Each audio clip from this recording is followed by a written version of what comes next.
தம்பி நான் தான் ஆட்டோ புக் பண்ணேன். நல்ல நேரம் முடியறதுக்குள்ள கோயிலுக்கு போகணும். சீக்கிரம் எடுப்பா. உட்காருங்க. டேய், என் பேட்டை கூட நான் தான்டா விளையாடுவேன். தம்பி தண்ணி இருக்காப்பா? தம்பி கொஞ்ச நேரம் இருப்பா, அப்புறம் எடுத்துக்கலாம். இப்போதான் நல்ல நேரம் முடியறதுக்குள்ள போகணும்னு சொன்னீங்க. ஒரு சின்ன பையன் குறுக்க போனான்ல, அவன் பிறக்கிறதுக்கு முன்னாடி அவன் அப்பன் ஊருக்கே பணக்காரனாக இருந்தான்.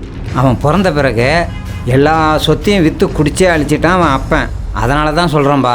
அந்த குட்டி பையனோட அப்பா மொத்த சொத்தை இழந்தது காரணம் அவர் குடிச்சது தான் காரணமாக இருக்குமே தவிர அந்த குழந்தையா இருக்காது. என்னங்க ஐயா பேசுகிறீங்க? பெரியவங்க பண்ண தப்புக்கெல்லாம் குழந்தைங்களை குறை சொல்லாதீங்க. இவ்வளோ மூட நம்பிக்கையை வச்சுட்டு என்னதான் நல்ல நேரம் பார்த்து கோயிலுக்கு போனாலும் நல்லது நினச்சாதான் நமக்கும் நல்லது நடக்கும். ஏதோ சொன்னு தோணுச்சு சொன்னேன். வெயிட் பண்ண கூட நான் வெயிட் பண்ணுறேன். இல்லைப்பா, வெயிட் பண்ண வேணாம், போகலாம்பா.